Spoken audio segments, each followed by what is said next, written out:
ಇಲ್ಲಿ ಒಂದು 2 ಬೆಳ್ಳುಳ್ಳಿಯಷ್ಟು ತುಂಬಿಟ್ಕೊಂಡಿದ್ದೀನಿ, ಅದು ಹಾಕಬೇಕು. ಇದ್ರ ಜೊತೆ ಸ್ವಲ್ಪ ಕರಿಬೇವು ಸೊಪ್ಪು ಹಾಕ್ತೀನಿ.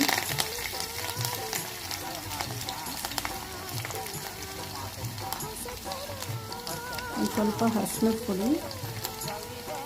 ಇದು ಚೆನ್ನಾಗಿ ಇಚ್ಕೋಬೇಕು ಹುಣಸೆಹಣ್ಣು. ಇದೊಂದು ಸ್ವಲ್ಪ ಸಿಡಿಯುತ್ತೆ, ಹುಷಾರು. ನಂತರ ಇಲ್ಲಿ ಸಾಂಬಾರು ಪುಡಿ, ಸ್ವಲ್ಪ ಉಪ್ಪು, ಒಂದು ಸ್ವಲ್ಪ ಅದು ಫ್ರೈ ಆದಮೇಲೆ ಹುಣಸೆಹಣ್ಣಿನ ನೀರು,